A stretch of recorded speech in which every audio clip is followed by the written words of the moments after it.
and everything. And without any further ado, my name is Sarah Shuja, and I'm the marketing manager at McGraw Hill. I'm your moderator for today. So if you have any questions or if you're facing any technical difficulties, please feel free to let me know in the chat box. We would love to interact with you, keep the session as interactive as possible. So you can ask us questions in the Q&A box and we can take them up towards the end of the session. But feel free to interact with the presenter as we go along. Feel free to use the chat box there. I'm sure they'll be interacting with you as well. So you can drop your comments there and let's keep this session engaged. I have the pleasure of having me two amazing people at our webinar. I'm so grateful that they could join us today. Thank you so much, Jean Sims. She's a math curriculum specialist at McGraw Hill. Thank you for your time and being here. Can you tell us something about yourself for those of you who are seeing you for the first time? Yes. Good morning, afternoon, evening for everybody where you may fall on the continuum.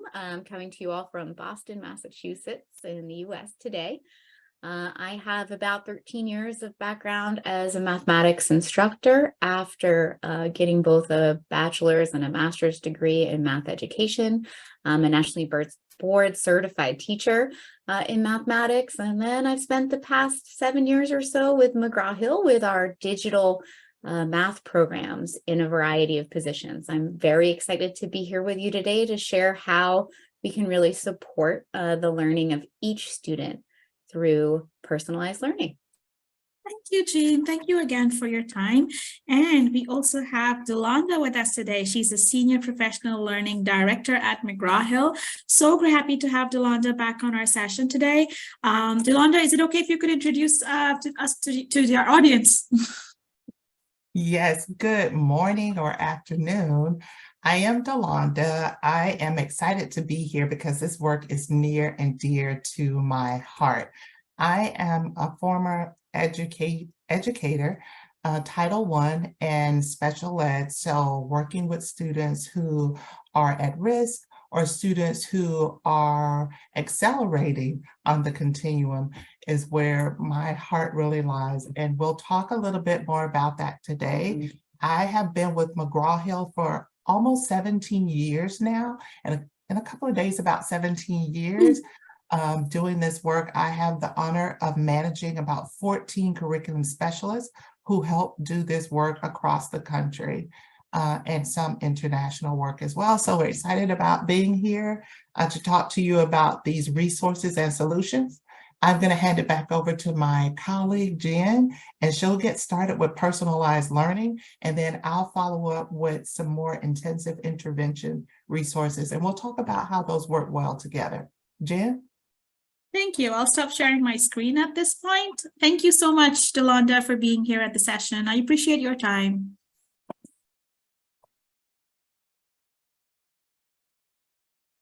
All right. Well, here we are. We are going to get started with personalized learning in the mathematics area today. We're going to talk about why personalized learning is important and help students be successful in general. And then we'll take a look at a couple different products that McGraw Hill has available that would support students across all grade bands. So the reason we're going to look at two separate products today is because Alex is designed for our older learners, while Redbird is designed for our younger learners. So, we want to make sure that we are supporting both sides of that age continuum. Now, why are we looking at personalized learning in math class? How would that help both instructors and students? We identify some needs that students have within the mathematics classroom. First, the idea of remediation, right? They may have gotten to a point in their education where there are some gaps that they don't have the information that they need to be the most successful as possible with what they're learning today. So personalized learning is going to be able to identify where those gaps are and help students to fill in those gaps. Of course, students struggle with retention. Just because it's something that we taught them and they learned back 6 months ago, doesn't mean that without some additional support along the way, that they're still able to retain that content. And of course, also, we want students to have some support and being motivated to keep learning, experiencing a view of their success that encourages them to continue making progress on that mathematics continuum. Now, how can our McGraw Hill math products support students and teachers on this front? Personalized learning means that students only have access to what we anticipate they're ready to learn. So there's less struggle that's unproductive, right? Still some productive struggle, but less struggle that's unproductive as they continue to work on content. Teachers are going to be provided data to be able to differentiate instruction, present student with different support, right? Depending on what we identify that they need. There isn't a lot of work for teachers to have to do to prepare for personalized learning. The technology through the programs provides us the information that we need so that we can focus just on the interactions with students instead of the preparation.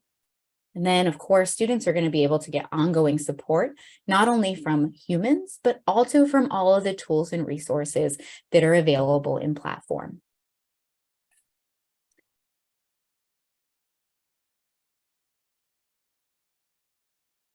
Now, what could it look like? We already have a pretty good idea of what it looks like when we're teaching students something new in a large group, but what could some other options be available to us? Anytime that you wanted to, whether we're looking at ALEX or at Redbird, we would be able to have students completing a personalized pathway without any extra work for us. And we'll take a look at how through that cycle of assessment and learning and support. Of course, the data is going to allow us to have student conferences, whether it be ALEX or Redbird, and the data is also going to allow us to provide student small group instruction.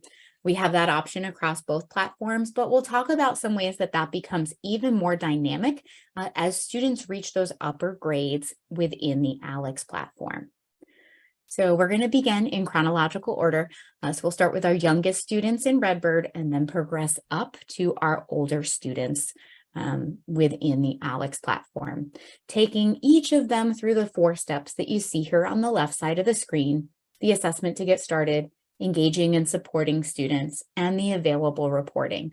There are certainly some similarities between the 2 platforms, but also some age-appropriate differences.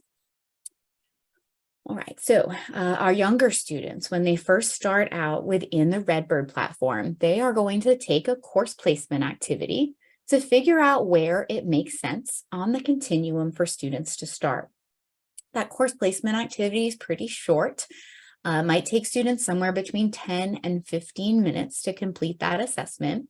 The goal of that assessment is not a benchmark. It's not going to give you loads of detailed information about what those students know and don't know, but rather help find the most appropriate spot on the continuum for students to start. From there, students will receive instruction in the area that they were placed. And then that instruction will expand and contract over time as necessary to support that student's current learning, as well as taking students to a precursor lesson as necessary. All the while, teachers will be provided, of course, ongoing information about how students are doing. So one initial assessment followed by ongoing data that would allow teachers to see how students have progressed through the content. While students are engaging with the content, they'll have age-appropriate, friendly ways for them to learn and demonstrate their knowledge of maths. You can see here that students are interacting with base 10 blocks to be able to answer the questions. They'll be able to get tool support if they're not familiar with how to use any of the manipulatives in the platform, and read sections of the screen using those little speaker options that you see there to the left of the words. Now, as students are working in the platform, they're going to receive multiple opportunities to complete the problem, as well as immediate feedback if they're getting questions incorrect. While it might be difficult for us as humans to be able to support multiple students at the same time, technology on our side would allow students to always get that immediate feedback at the moment that it's the most helpful, right? To really change their thinking around that particular idea that they're working on.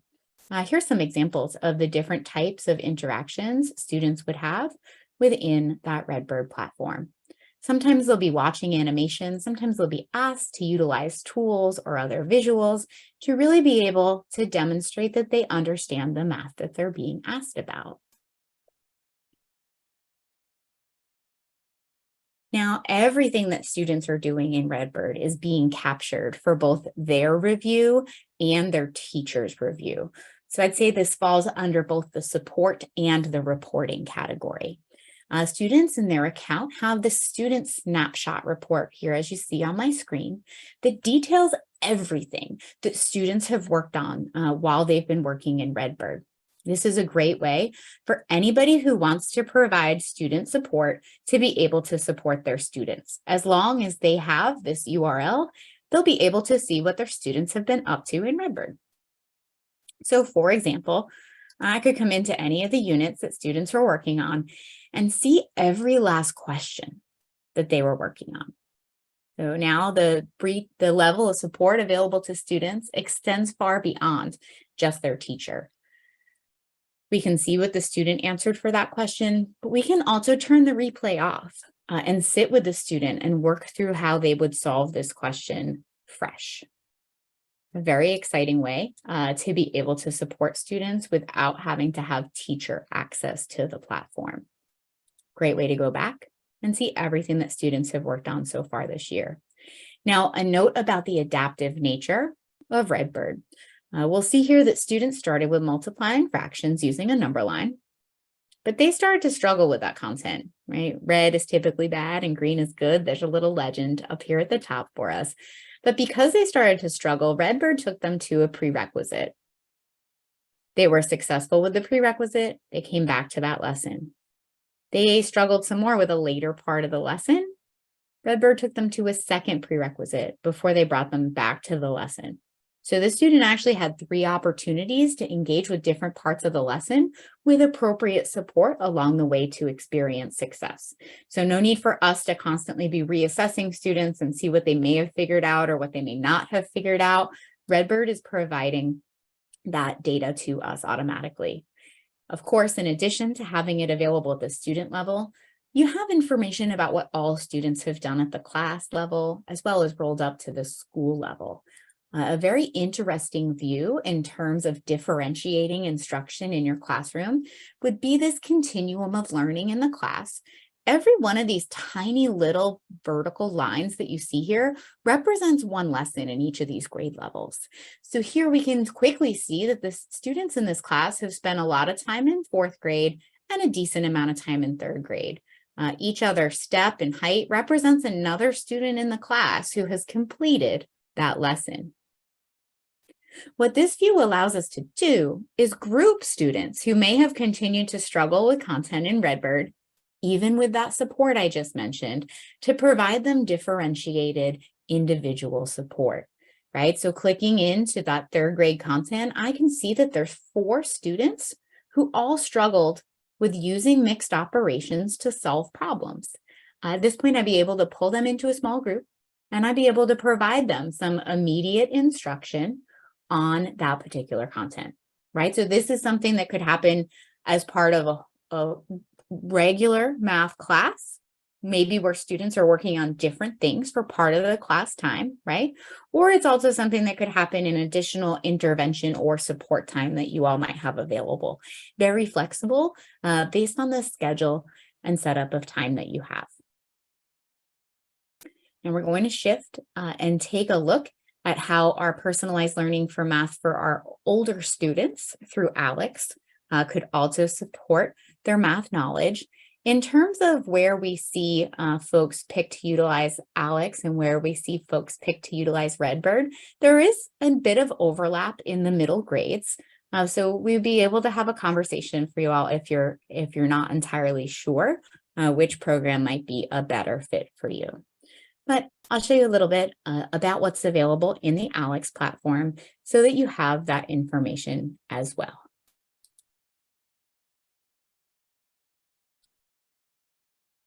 Now, ALEX, just like Redbird, still starts out with an assessment. This assessment is a bit more robust than the Redbird assessment. So we would need 30 to 60 minutes for students to take that initial assessment. Because that initial assessment isn't just placing students in one level or one spot in the content, but rather figuring out which of the hundreds of topics that would be possible in a course that student should already receive credit for. So as that result of that assessment, 25 to 30 questions, we'll have a full picture, topic by topic, of what that student already knows within their learning.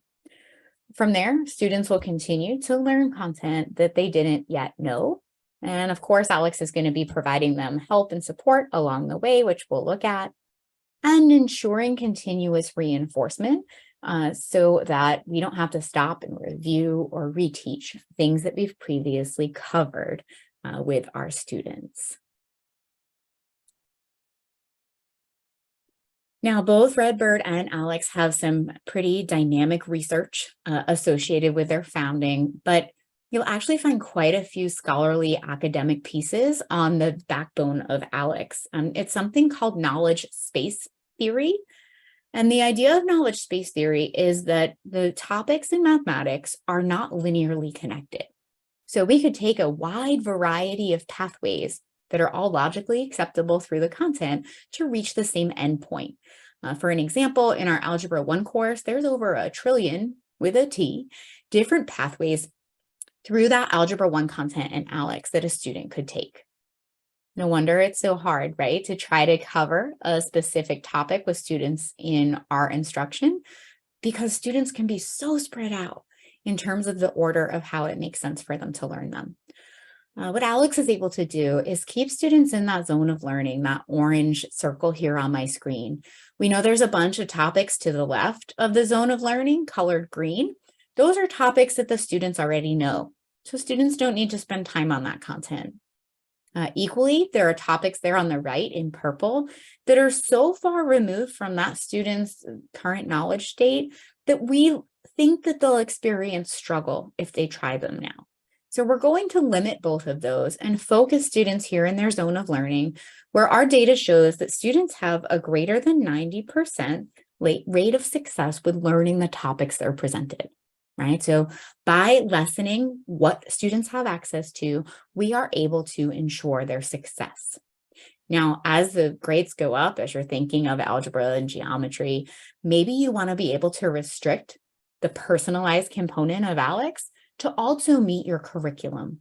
Now, that's an option. Alex is ready to roll instant without you having to do anything. But if you did want to further direct where this orange zone of learning is going to sit for your students, for example, focusing on equations now, because that's what you're covering in instruction, you have that option within the Alex platform.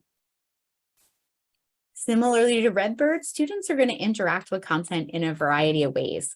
No 25% chance of getting the question right just by happening to pick the right answer from the screen. I've got some examples of different item types available in Alex here for us. This is an example where students were asked to complete a scatter plot. Now, a student would be able to complete this, check their answer, get immediate feedback on whether they were right or not, and have a second opportunity to answer the question as well. So we're really depending on students to be able to analyze their reasoning and make adjustments to their thinking, right, as they're learning new information. Some other examples, maybe something simple like plotting a point, or something much more advanced, like actually graphing the solution to a system of inequalities. For our geometry students, they had the opportunity to check every step of their proof as they're working through the content so that we don't have to wait till the end to figure out whether or not students were correct. In Alex, students will have a wide variety of resources available to them. They will be able to watch videos to help them with the content, utilize a dictionary for any of the hyperlinked terms, even do things like print the pages or see where in their text the same content is referenced if they need additional support.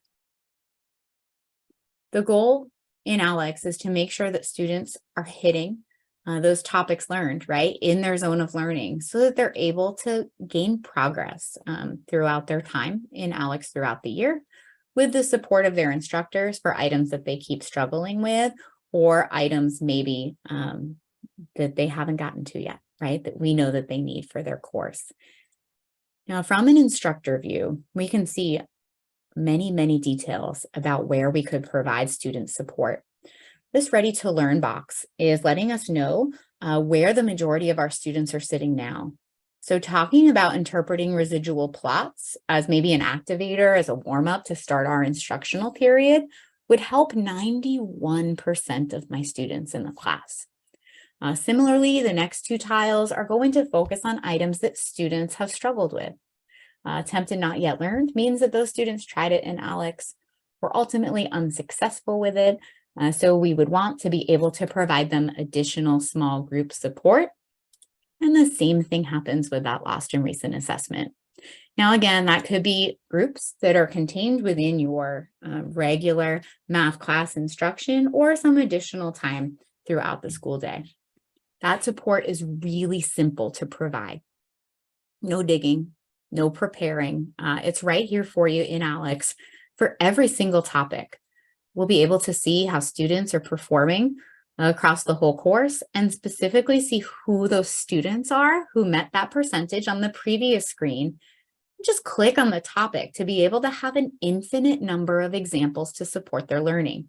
ALEKS has no question bank, and all the questions are generated by an algorithm, as well as having their answers and explanations available to students and instructors.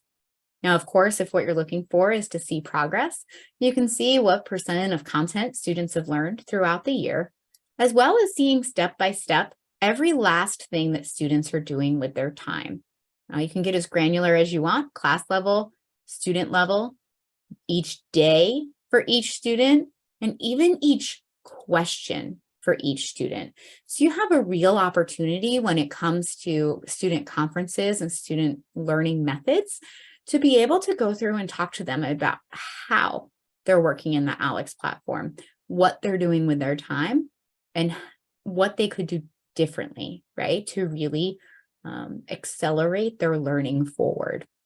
This sometimes is also comforting to instructors who want to be able to know exactly what students were doing when they were on the computer, right? They were working with other students, they were in another group, they want to go back after the fact and see what students are doing. Both Redbird and ALEKS would provide us the opportunity to be able to go back in time, right, and see exactly what students were completing in class, making instructors a lot more sure that personalized learning is a good use of time because they know that students were able to make that progress. I hope that you all saw a couple things that might be exciting to you, that you might be interested in trying within your math classrooms.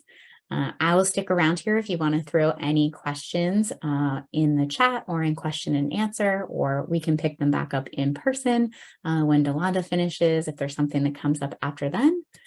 But for now, as we've looked at how this math instruction could support students in your main classrooms or in separate learning settings, Delonda is going to speak to you next about how some more very specific and targeted support could also help students who have identified that additional need.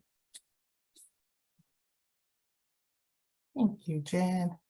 I Sure. don't see any questions in the chat. However, as Jen stated, if you do have some, just throw them in the chat and we'll get them answered. I am going to move forward with intervention, direct instruction. I'm having a few tech issues this morning, but we're going to work through them anyway. I'm going to get over here and start here. Please let me know if you can see my screen. Yes. We can still see it as PowerPoint, not as a actual Okay. slide. Let me actually stop. I do apologize. Hold on, Jen. What about now? Is that better? That's perfect. Perfect. Well, good morning once again, or afternoon. So Jen has talked about personalized learning. I'm going to shift a little bit to intervention programs that are a bit more intensive, a bit more explicit, and how those work for students who are at risk, need more support. And also, I always like to bring in the fact that oftentimes when we talk about intervention, we talk a lot about students who need support because they're struggling, but what about our students who are doing very well and they need to be challenged? So as I go through the two solutions that I'm about to show you, I want you to think about it through the lens of, yes, we can support students who need additional help, but we can also use these solutions with students who are maybe needing to be challenged at the different grade levels.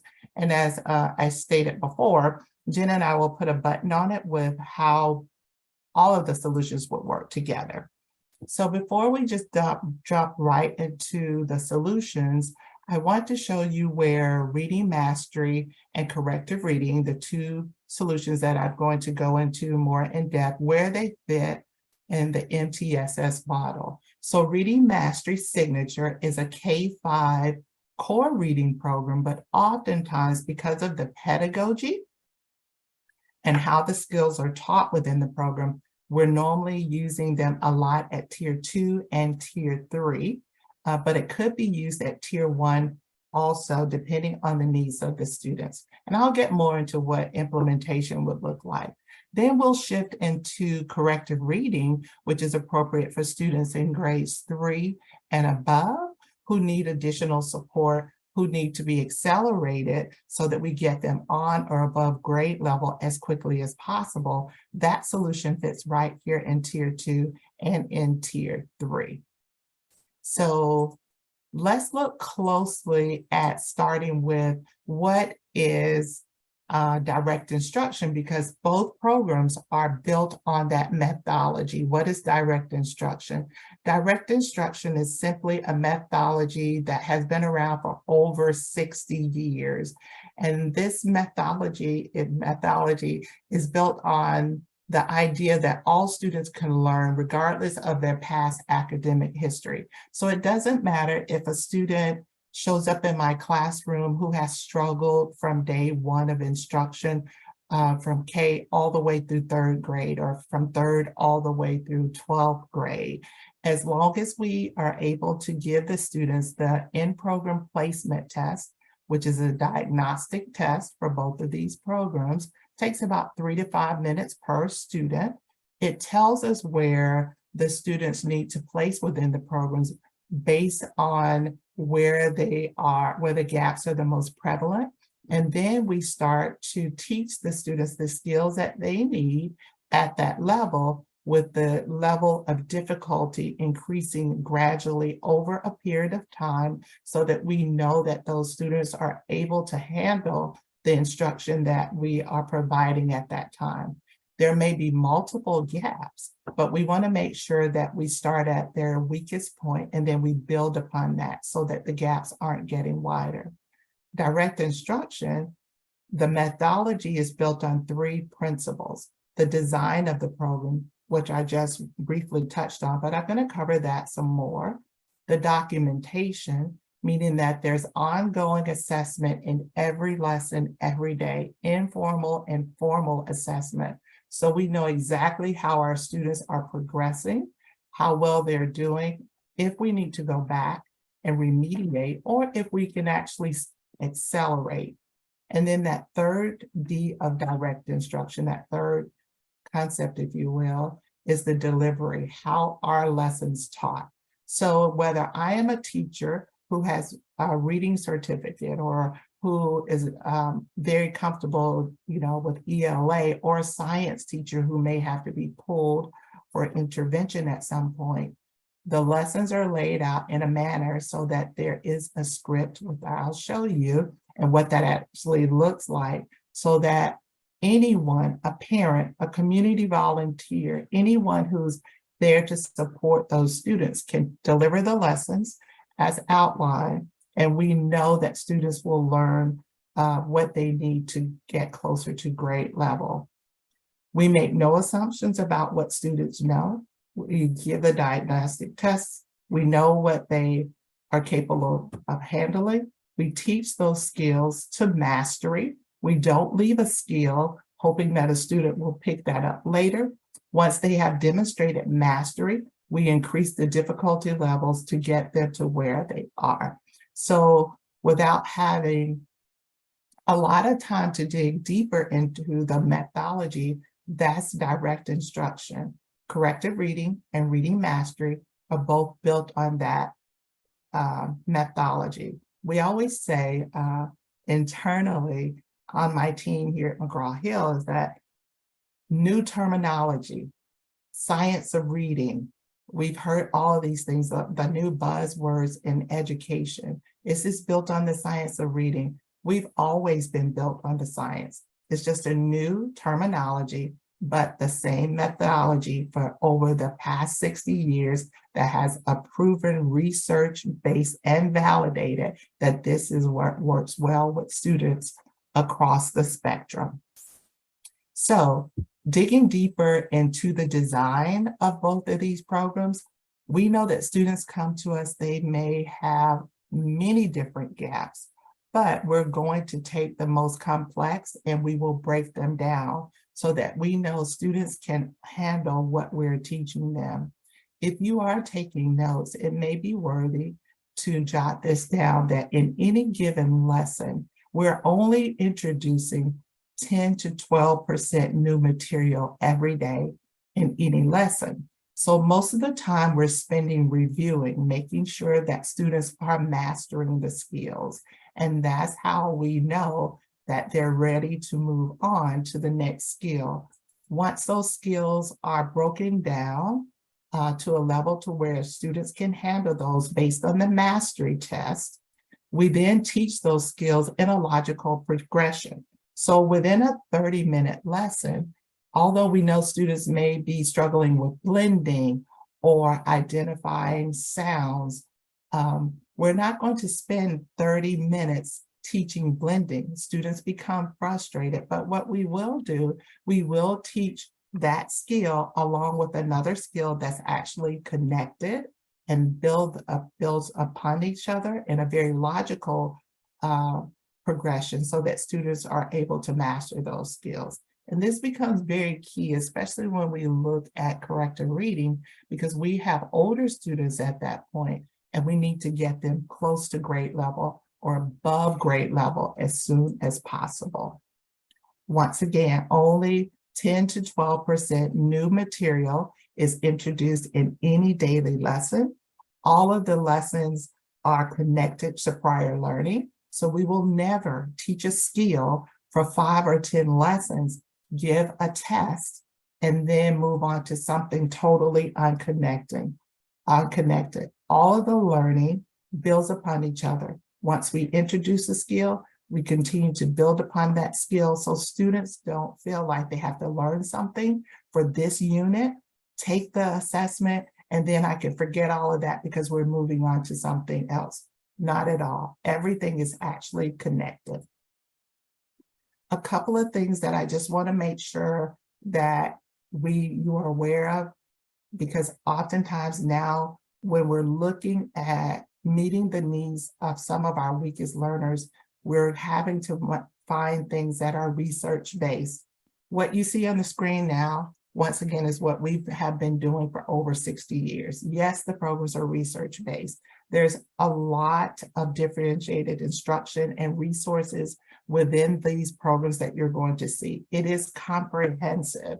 The 5 elements of reading, ongoing assessment, and of course, the professional development to go along with that.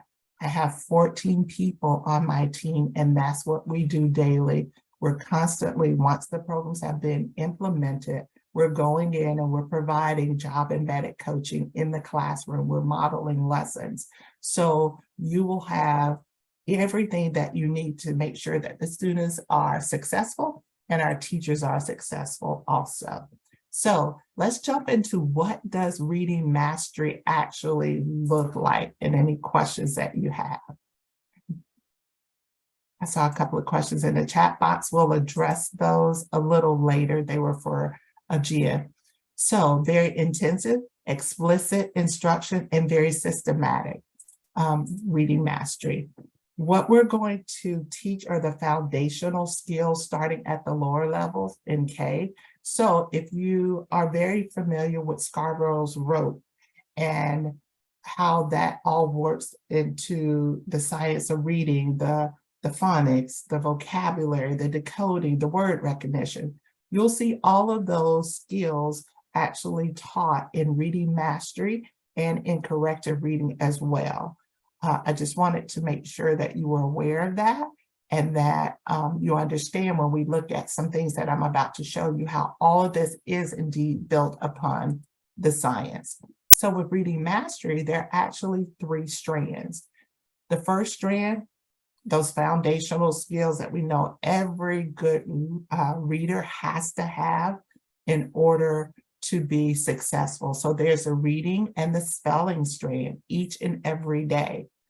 Then there's also the language arts strand, to where we get into the speaking, the listening, and the writing. And then the final strand is the literature, where we're bringing in that informal reading. We're looking at the writing, speaking and learning, college and career readiness. You'll see all of those that put together this comprehensive ELA program. However, if we're going to use this in tiers 2 and tier 3, and you already have a core ELA program, then we would be looking at the reading and the spelling strand. That would take us about 35 to 40 minutes a day, in addition to the core ELA program that you have in your buildings. This is where where reading mastery would sit. And these are the skills that we would be working on during that intervention block. It doesn't matter what reading or ELA program you have, reading mastery would fit very nicely in tier 2 and tier 3. However, if you have a group of students who are in tier 3 or above, and you're looking for a replacement, a core replacement for them, something a bit more intensive and explicit, reading mastery, the entire core comprehensive program would also be an option there as well. So what happens at grades K and 1 when students are really learning to read? They're learning here in reading mastery. They're going to learn the background information. We're going to teach vocabulary explicitly, how to think, everything that they need in order to achieve high levels of comprehension. You'll see here on the screen, we're going to start with the phonemic awareness, but we're also going to, at this level, teach students how to infer, how to predict, how to conclude, all of those higher order thinking skills that they need. And then here on the screen, I spoke a few moments ago about what does this actually look like for the teacher. What you see on the screen here is actually a page from the teacher presentation book. So everything that the teacher would say is printed in blue. Everything that the teacher would do is printed inside a set of parentheses. And then the correct student response would always be printed outside of the parentheses in black print. So what does that mean exactly? Does that mean I have to verbatim, every day go in and read this as if I'm a robot? Or how is this engaging for students? We cover all those things in training, but I also want you to know, because this is built on the research, we know where students are likely to make a mistake. We know where we are likely to have to make corrections for students. And the script, once again, if you're taking notes, is just a consistent language of instructions for students. It is not meant to stifle teachers in any way, but if I have a parapro or a teacher's aide or a teacher who may not be comfortable teaching reading, that script provides that roadmap, if you will, for how to successfully teach reading intervention for students who need that extra support. So just a consistent language of instruction for students. And once students know what that language of instruction is, it makes it easier for them to actually be engaged in the lesson and not have to worry about what am I expected to do. It also helps teachers because they know there's minimal time to prep, and they know that they're delivering the lessons as outlined. When we get to grades 2 and 3, now we have actually shifted to reading to learn. So looking at reading in the content areas. So how do they approach lessons in the textbook, developing their word analysis skills through works with prefixes, suffixes, and multisyllabic words? Vocabulary is actually taught before students read the text so that we're setting them up for success. We're providing them with strategies for how to approach a text as they get into the content area. We have multiple research projects already built in so that we're building that skill as well, and lots of differentiated instruction across the grade levels. On the screen here, you're seeing how this is a vocabulary exercise actually within the program, to where students are going to read these sentences, and then they're going to actually go into the text and then find the information that was introduced in the text. But first, we're going to practice the fluency. We're front loading. So when we get into the text, we're not struggling to decode, but we can focus on comprehending what we're actually reading in the text. Here's an example of what I just spoke about how students are actually learning the vocabulary words before we go into the text, so that when we're in the text, we can focus on comprehension, we can focus on recalling information, and really dig into the lesson for the day, and then going on to the independent work to be able to answer those questions in written form and verbally as well. I'm going to pause for a quick second to see if there are any questions about anything that I've covered for reading mastery. I've given you a lot of information. So if you have any questions, please don't hesitate to just throw a question in the chat. Thank you, Roy. Here's an example of everything, just putting it all together that I just spoke about. So the words that you saw on the previous screen, they're now showing up in today's lesson. So students aren't struggling with the word goad or goldfish or swim. They are actually able to decode this. And as they're decoding, this teacher is following along, but it's actually laid out here in the script where the teacher should stop and ask the question for comprehension and the type of question, the comprehension question that the teacher is asking. So that when we get to the end of the story, students are able to take all this information, they're able to complete independent work in their workbook, and they're able to build upon that in tomorrow's story. So everything laid out right here in the lesson. This is actually from the teacher presentation book. What happens, the students have a hardcover book or a textbook that they read from each day. They have a workbook where they complete independent work each day. And then depending on the grade level, they'll have a literature anthology that they're working from every 5th lesson or every 10th lesson. And then spelling is built into everyday lesson. So every day there's actually a spelling lesson that students are working on. All of the spelling is connected to the vocabulary. So students don't have to memorize a list for the week, take an assessment, and then move on to a different list of words.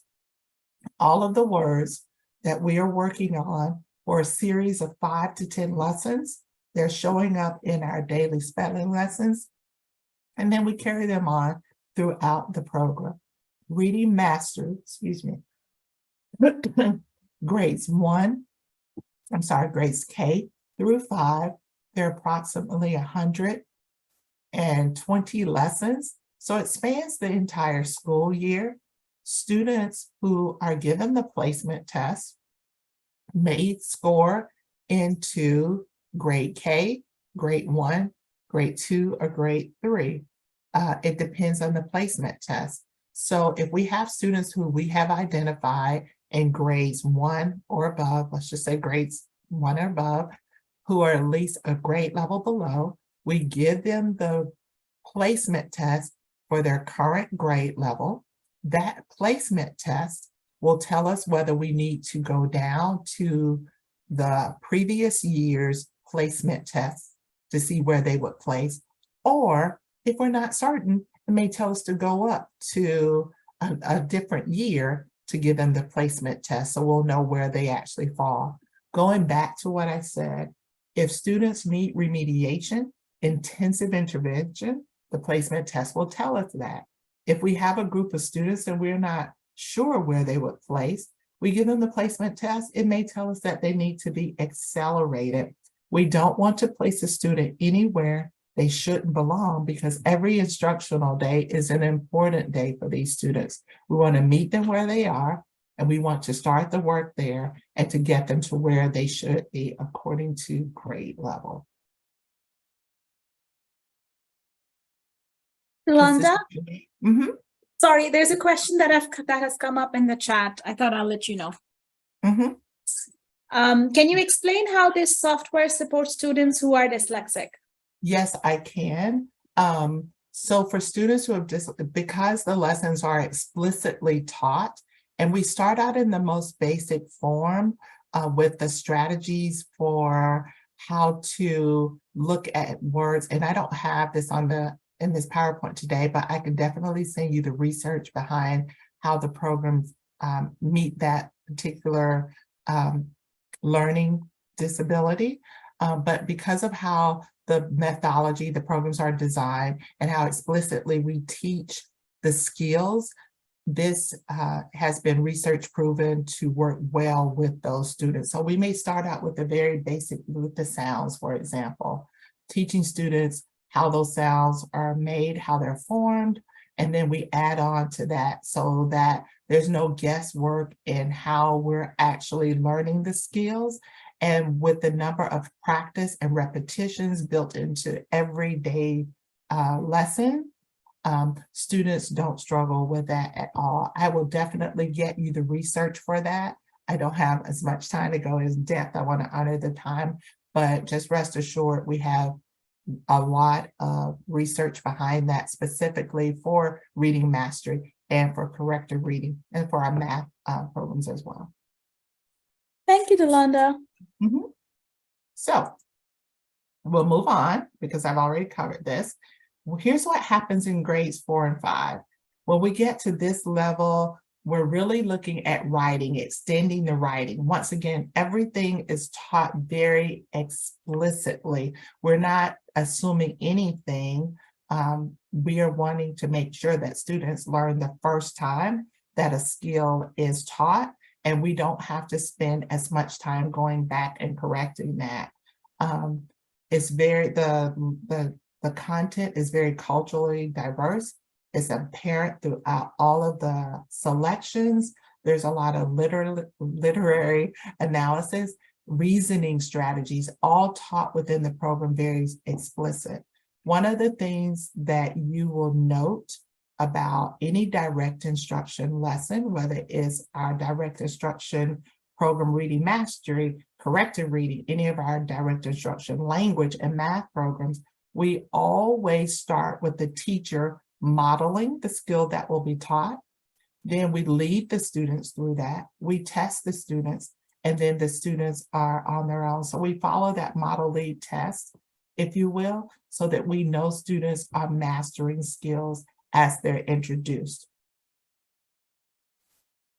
So that's reading mastery, a brief overview. At any time you need more, if you have more questions or you would like to see more lessons, or for me to go deeper into how the skills are taught explicitly at a grade level, or something more specific than I would able to give you today within these 20 minutes, please reach out and I will be able to join with you and to go deeper into that with you as well. So before we move on to corrective, I just want to go back and summarize what I've covered with you. Reading mastery, signature, tiers 1, 2, or 3. But when we're looking at a true intervention, we're looking at tiers 2 and 3. 35 to 40 minutes a day of instruction, an initial diagnostic assessment to see where students would fall within the different grade level. We teach lessons daily. Students are only taught what they can handle upon entering the program. There are multiple entry levels, so we don't want to keep a kid in first grade reading if they're ready for second. However, if I have a child in second grade who's reading on a K level, there's that intervention there to help that. All the skills are explicitly taught by the teacher. There's support for students and teachers as well. Questions, please pop them in the box. If not, I'm going to continue to go on with corrected reading. Now, when we get to third grade, we know there's a big shift here. Corrected reading is appropriate for students in grades 3 through 12 who are at least 1.5 to 2 years below grade level in reading. If you are taking notes, please note this, that when this program is taught with fidelity, I can guarantee you 1.5 to 2 years of growth in one school year. I can hang my hat on that, if you will. I can guarantee that. I've lived it, I've breathed it. Here's how we do this.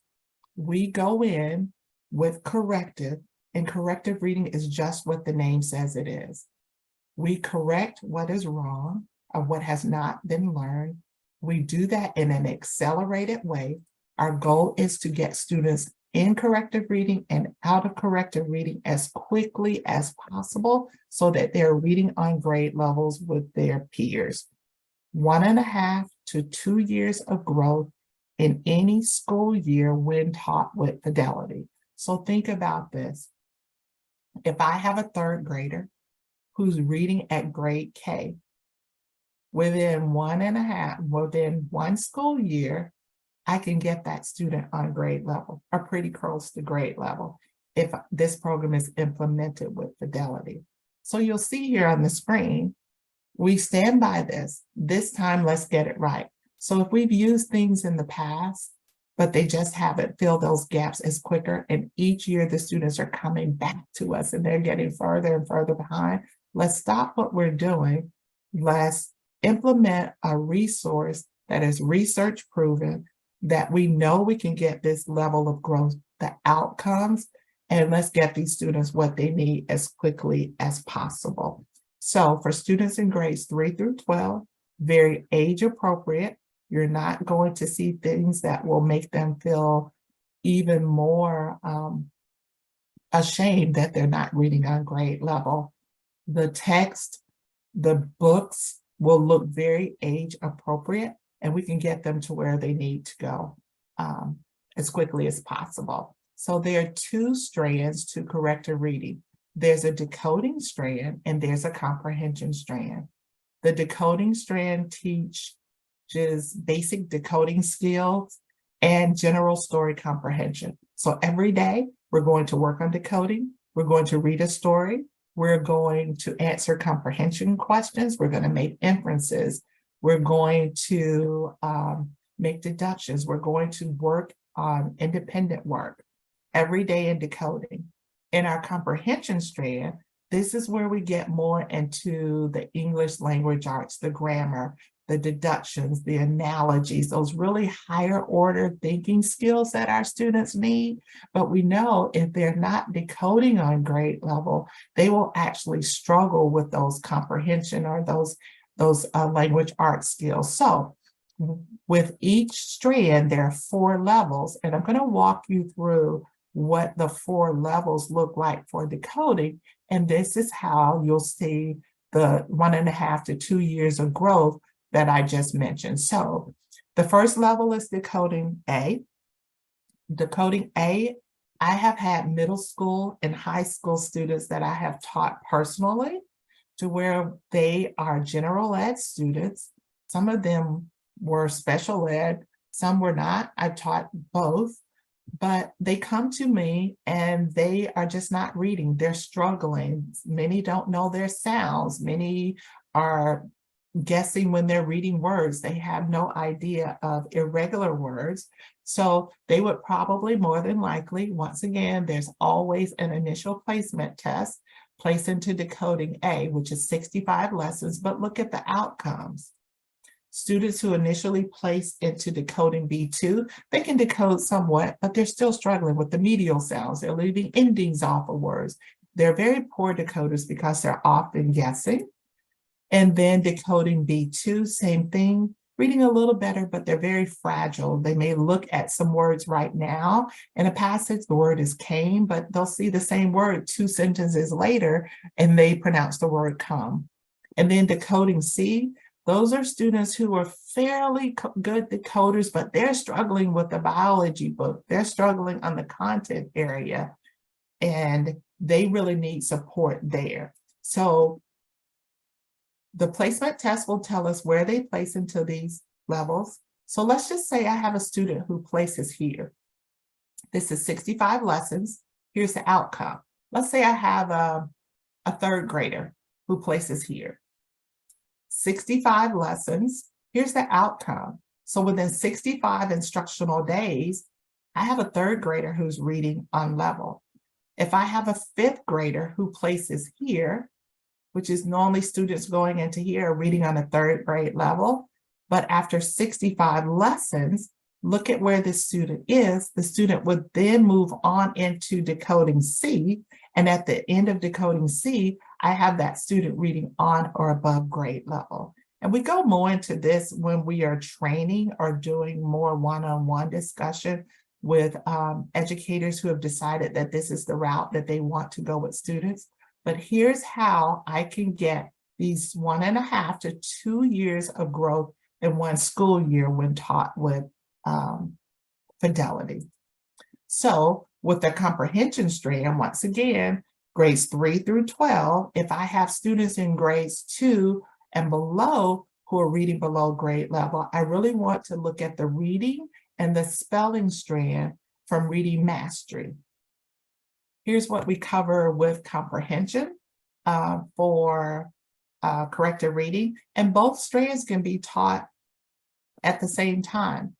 It takes about 35 minutes for each strand. So if you have an hour or so intervention block, we can definitely teach a lesson of decoding, a lesson of comprehension. But if you only have one 30, 45-minute block a day, I would strongly recommend that we start with the corrected reading decoding placement test.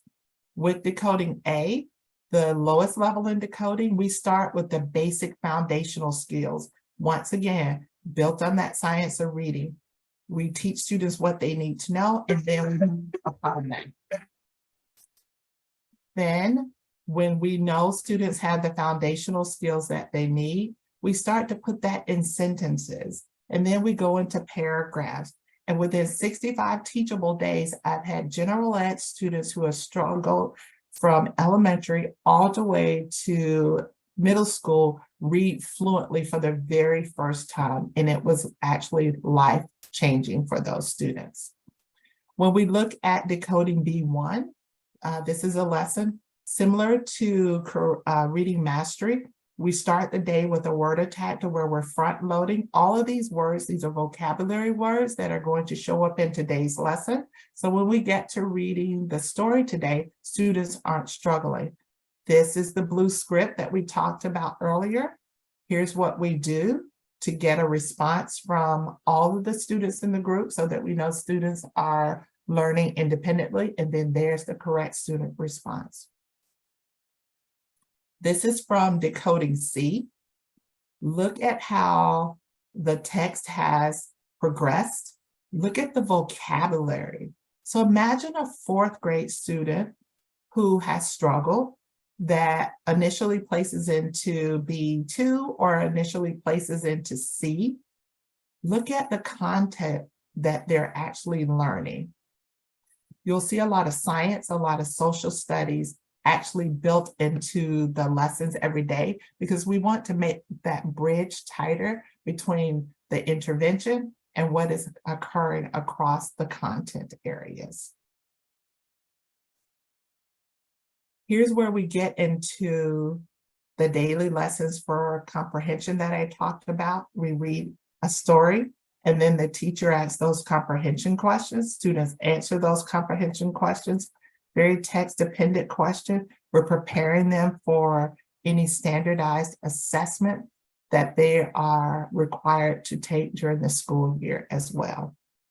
If you have questions, please don't hesitate to drop them in the chat.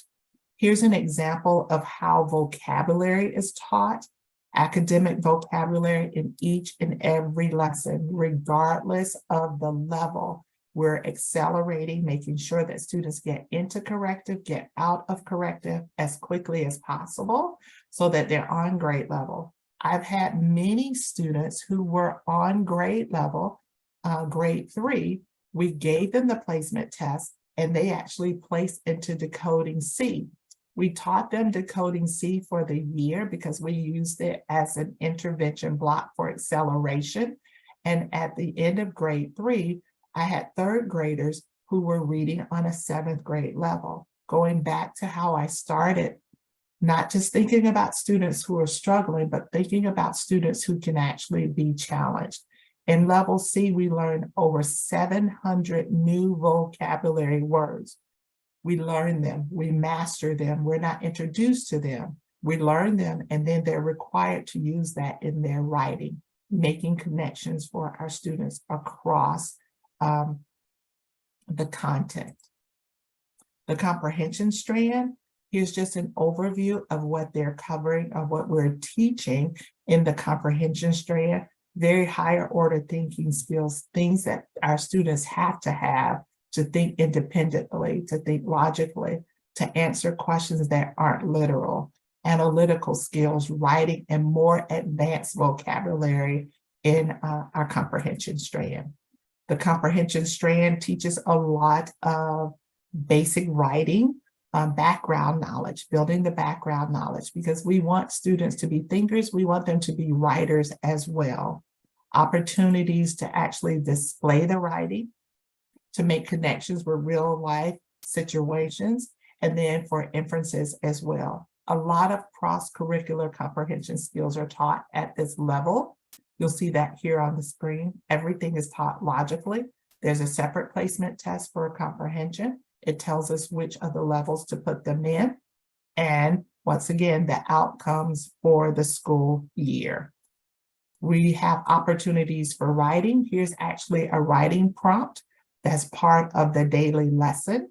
Students have to use the vocabulary words that they have learned, and they actually have to write what is happening now based on the prompt, what will happen later, and what happened actually before also. Here's an example from one of our our comprehension B2 lessons. There's a lot of science, as I spoke about earlier. This is what students are having to do on their own in their workbook after having part of the directed lesson with the student, with the teacher, where we're learning here about the flow of blood. We learn the nervous system. We learn the muscular system. Lots of science here that is making the lessons engaging for the students, building upon what's covered in the content area as well, but learning important comprehension skills that they need to be thinkers and writers. And so that's corrective reading. A broad overview, once again, 2 strands, regardless of the strand. It takes about 35 to 40 minutes to teach a daily lesson. There's an initial placement for each strand. It tells us where to place the students, 1.5 to 2 years of growth within 1 school year when taught with fidelity based on the research. We teach to mastery. There's informal and formal assessment in every lesson, so we know how students are performing in the lesson.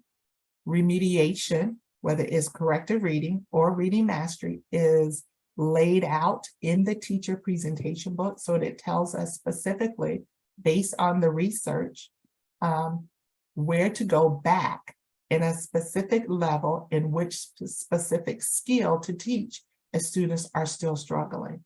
And then we move forward, but we don't introduce a skill, hope that the students are learning that skill and then move on. Nope, if we're not at mastery, it tells us how to go back and how to help students master those skills. I thank you for your time. Jen, if you'll join me on camera as well, we can answer any last minute questions that we have. So had left. She had a meeting as well. Sorry, we went over time. I'm really sorry for so sorry. I'm sorry, so sorry. Well, I'll just button it up like this. So if you're looking at Alex, you saw all the rich personalized learning, and then you looked at corrective reading, the intervention part as well. So I have districts or schools that I'm working with where they're using them both. It's not a one or the other, right? So if you have that time, we have students who are working on personalized learning lessons, and then we rotate and they're spending time face-to-face with the intervention with the teacher. So it's not a one or the other. We have implementation models where we can actually use them both. I apologize that we went over. If you have any questions, I don't mind answering them, and I'll hand it back off. Thank you so much for your time. Thank you, Delonda. That was very detailed. Thank you. I'm sure we learned a lot from that. And thank you for your time and going through this with us. I appreciate it. Okay, I know we went on time and I'm sorry about that, but if you have any questions for Delonda, let us know. Thank you so much. Okay, lots of thank you for you, Delonda. I will send you the research for that question that we got about dyslexia so that Okay. Our partner could have that as well. Fantastic. I think Roy is still on the call and she was the one asking for it. So if you can share that, it'd be great. We do have webinars this week. So the one that we're doing tomorrow is around science and how you can use phenomena in your class. I'm going to drop the registration link in case you want to have a look at the other sessions that we're running throughout the week. Feel free to pass this on to your colleagues. Maybe they might benefit. But thank you so much for joining us, and we'll see you next time. Roy, I'm going to wait if Delonda is going to drop a link for you, or Delonda, if you want to share it with me later on, I can pass it on to Roy. I'll share that with you. I'll go through my files right now and send that to you. And if you need anything else, please let me know. And once again, I apologize that I went over a bit. No problem. I mean, it was all worth it. So thank you so much. Take care, everyone. Have a great day. Bye. Thanks, Delonda. Bye-bye.